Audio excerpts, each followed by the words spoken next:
E se nós temos fé dessa forma, Deus vem até nós, faz morada em nós e vai nos transformando, nos qualificando, nos fazendo crescer, como diz a própria palavra, na imagem e semelhança de Cristo. E nós vamos crescendo, nós vamos desenvolvendo, nós vamos nos aperfeiçoando, ou melhor, o Espírito Santo de Deus vai nos aperfeiçoando.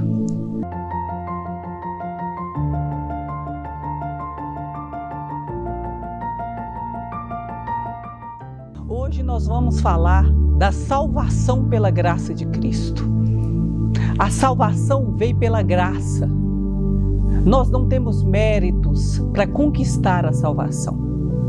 Existem muitas pessoas, muitas seitas, que pensam que é possível conquistar a salvação pelos méritos, pelo bem-fazer, pela caridade. Devemos ser caridosos, sim, mas porque Cristo conquistou para nós a salvação. Não porque merecemos a salvação.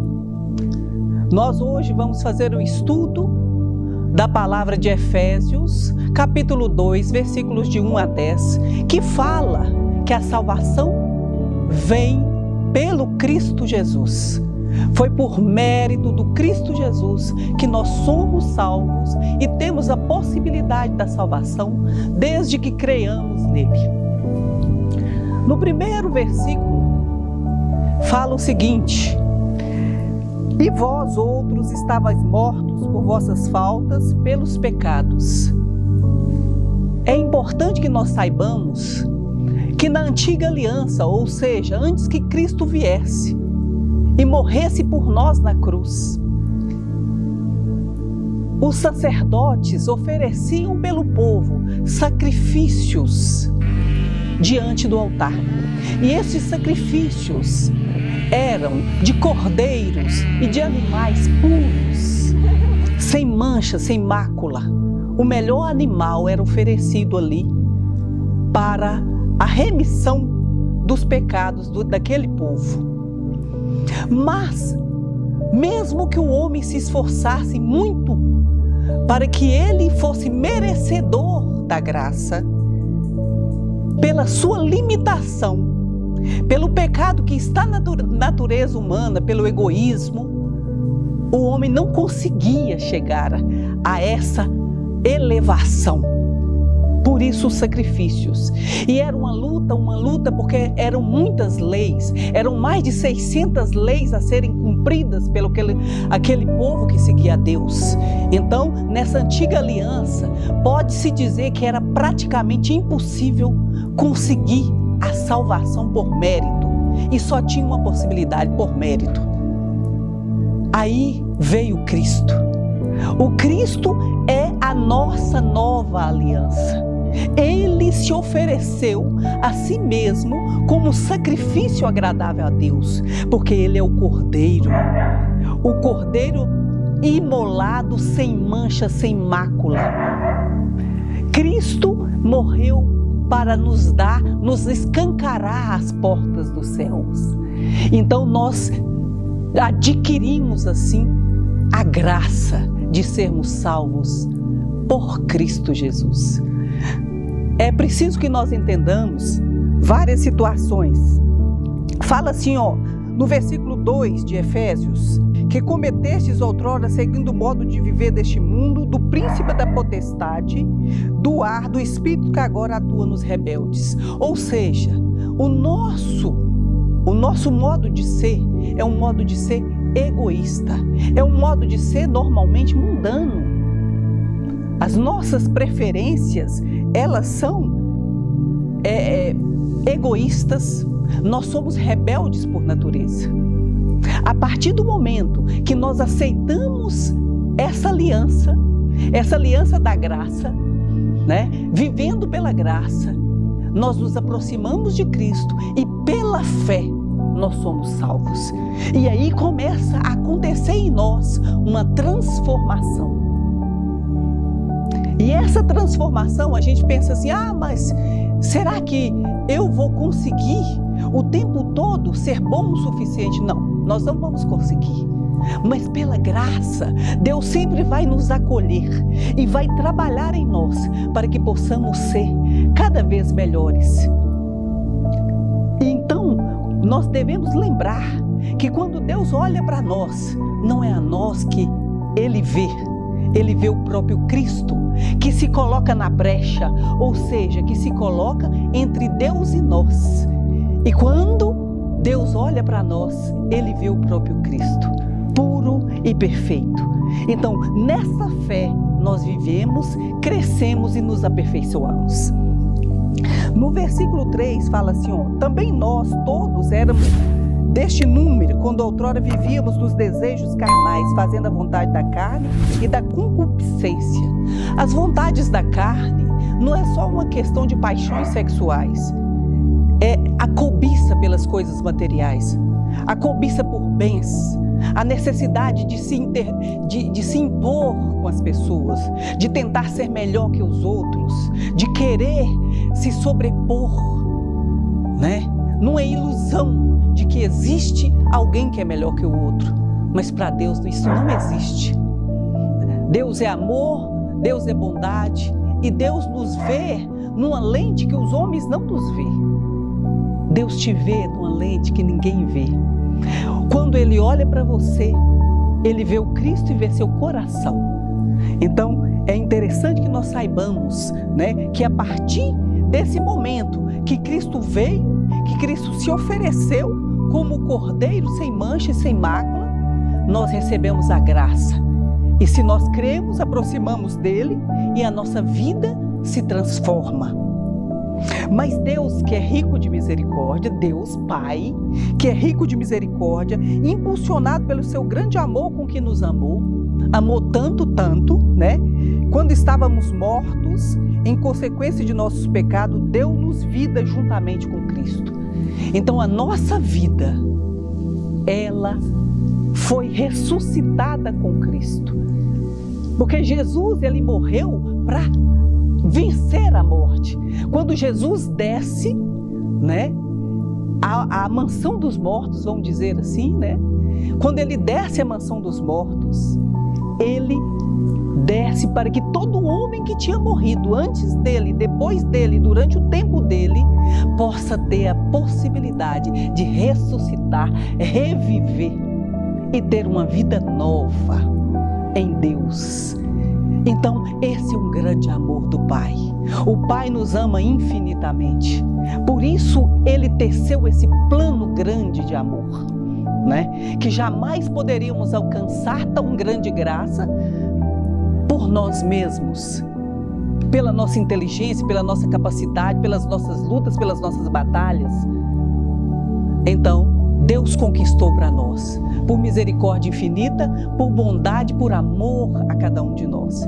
Que a partir de Cristo não somos mais vistos como criaturas, mas como filhos. Filhos adotivos, onde Cristo é o nosso irmão maior, é o nosso primogênito, né? É o primogênito do Pai, é o nosso irmão primeiro. Juntamente com Ele nos ressuscitou e nos fez assentar nos céus com Cristo Jesus. Então, nós temos um lugar no céu.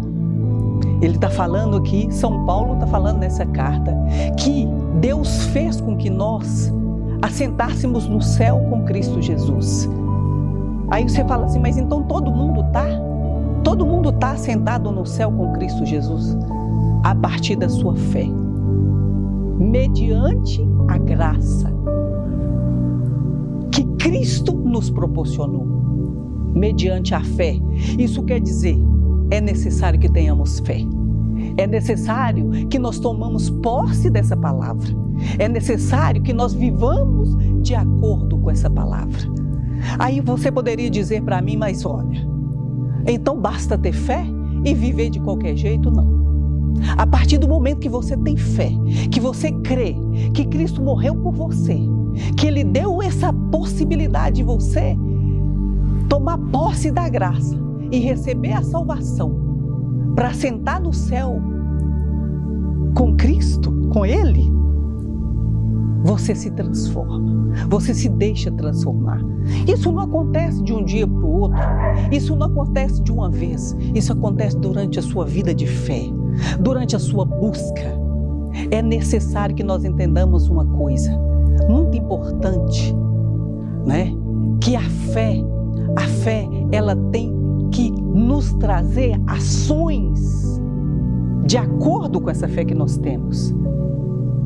A fé, na verdade, é ver o invisível, é crer em algo que ninguém vê, é ver além do que está nesse mundo, do que está nessa terra, do que está no plano físico. Isso é fé.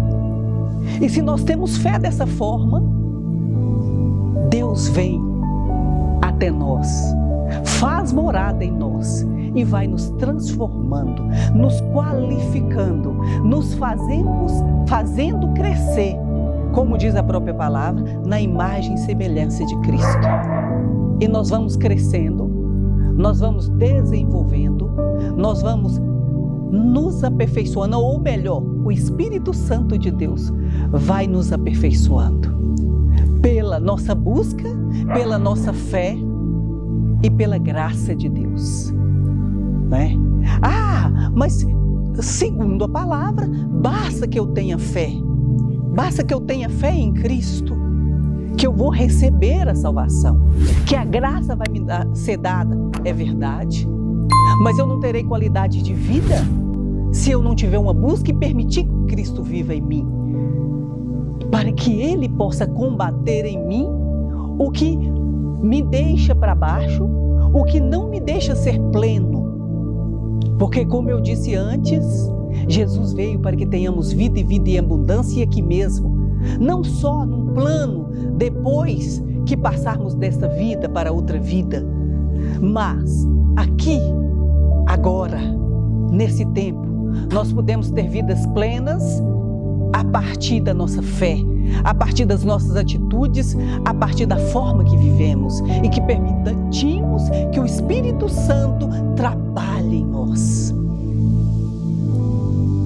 Jesus disse o seguinte, né? Que eu bato na sua porta. Se você abrir a porta do seu coração, se você abrir a sua porta, eu entrarei e eu cearei contigo e você comigo. Jesus tinha a prática de cear com seus amigos, com seus irmãos. A ceia, o alimento, a partilha do alimento era um momento sublime de comunicação, de amor, de ensinamento. Então Cristo quer vir morar conosco através do seu Santo Espírito, cear conosco, nos ensinar tudo aquilo que nós não sabemos, nos ensinar a viver uma vida plena que nós ainda não aprendemos a viver. Hoje Ele te convida a isso. Abra a porta do seu coração, abra a sua porta e permita que eu viva com você, que eu ensine para você aquilo que você não aprendeu, que eu tire do seu coração toda a sua ansiedade, todas as suas preocupações, toda essa carga do mundo que está em você e com você, todas as exigências que o mundo te faz, que te oprimem, que são pesadas demais, que são fardos, que te machucam, que muitas vezes te fazem até mesmo afastar da convivência social, das pessoas, que não te dá liberdade para sorrir, para brincar, para amar. Porque você, até então, muitas vezes, entendeu que o amor, ele é condicionado a algo que você vai fazer, a algo que você vai dar, algo que você vai ser obrigado a fazer pelo outro, para receber do outro um amor correspondente. Mas com Cristo não é assim. É uma partilha de amor suave. É o amor perfeito, o amor incondicional. E para nós aprendermos a amar assim, a viver essa vida plena assim, nós precisamos crer e permitir que Ele venha estar conosco. Abrir as portas dos nossos corações e permitir que Ele faça morada em nós e que Ele nos ensina a viver da forma que nós devemos viver. Para sermos de fato felizes, para sermos de fato plenos, como nós sonhamos, né? Muitas vezes nós sonhamos com bens materiais, mas os bens que realmente importam, se você bem pensar, os momentos de felicidade são momentos simples, são momentos singelos, são momentos de partilha de amor com aquelas pessoas que você sente que realmente te amam, realmente quer bem e realmente deseja o melhor. E ela não custa muito dinheiro, esses momentos não custam dinheiro, esse momento só nos traz alegria e custa muito pouco em termos financeiros. E exige muito pouco de nós, porque o amor entre as pessoas, quando ele é sincero, quando ele é verdadeiro, ele é suave, ele é tranquilo e ele é espontâneo, né? Não provém das obras para que ninguém se glorie, não provém das obras. Nós podemos nos esforçar, nós podemos fazer o melhor que nós... E é interessante que às vezes a gente faz isso, né? A gente se esforça e a gente faz, e a gente tenta ajudar, e a gente tenta falar de Deus, e de repente a gente faz algo que fala assim, poxa vida, como eu sou limitado, como eu sou pecador, como eu sou falho. Aí é que entra a graça de Deus. Porque onde o pecado abundou, a graça superabundou. Ou seja, quanto mais pecado tiver, mais graça Deus fazerá chover sobre a nossa vida. Então nós não precisamos ficar perturbados pelas nossas falhas, porque às vezes nós falhamos, mesmo nos esforçando, mas não é por mérito que nós somos salvos, é pela graça. Devemos sim fazer a nossa parte o tempo todo, porque assim nós vamos viver melhor, porque assim nós vamos viver na graça. E Deus tem um plano muito melhor para nós do que o nosso. Se nós aceitarmos que Ele venha fazer morada em nós, que Ele ceie conosco, que Ele viva conosco, que Ele nos ensine, nós viveremos melhor, nós seremos mais felizes, nós seremos mais plenos, nós teremos vida em abundância. Mas temos que abrir para a graça de Deus. Temos que abrir o nosso coração para essa graça, né? E nunca pensarmos que é algum mérito nosso. Porque é muito fácil julgar as pessoas. A nossa humanidade, a nossa concupiscência é tendenciosa. Nós temos a tendência de olhar para as pessoas e julgar as pessoas. Nós temos a tendência de falar, olha lá, vai na igreja, mas olha lá o que ela está fazendo, como ela está vivendo, né? Olha o que ela falou. É como se fôssemos fiscais, né?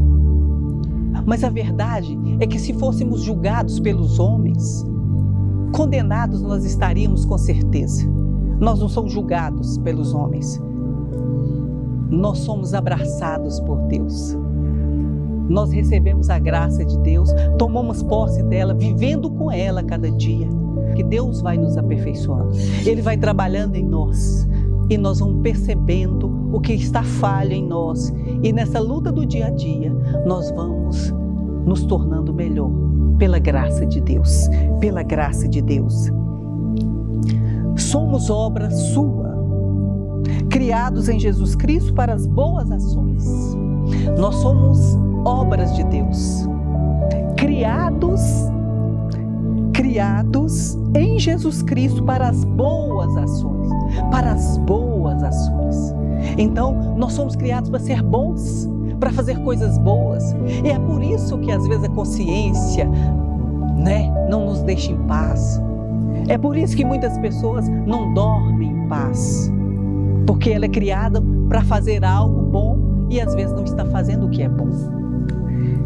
Que Deus de antemão preparou para que nós a praticássemos. Então Deus preparou de antemão que nós praticássemos boas ações. E nós sentimos plenos, como nós nos sentimos bem quando nós fazemos boas ações, quando nós praticamos boas ações, quando nós estendemos as mãos, quando nós ajudamos os outros, nós somos ajudados. nós percebemos Deus agindo em nós. Meu irmão, eu te digo uma coisa muito bonita, muito interessante, que eu descobri há muito pouco tempo. As suas mãos são as mãos de Cristo. A sua voz é a voz de Cristo. Cristo age através de você pela força do Espírito Santo. Quando você permite que Ele faça morada em seu coração, você vai ser a voz de Cristo. Você será as mãos de Cristo fazendo bem nessa terra. E Cristo estará em muitos corações. E o meu sonho é que Ele esteja em todos os corações, transformando vidas, curando pessoas, salvando pessoas, não só salvando para a eternidade, mas salvando aqui na terra, para que tenham vida plena, vida de qualidade, vida feliz. Então eu te convido neste dia, creia em Jesus Cristo e viva na graça de Deus. Toma posse dessa graça, viva na graça, não apenas creia na graça, que Jesus Cristo morreu e que te escancarou o céu, e que o reino de Deus se faz aqui e agora, na vida daquele que crê. Deus te abençoe poderosamente, onde você estiver. Tome posse da graça de Deus, que é a vida em Jesus Cristo, pelo poder do Espírito Santo.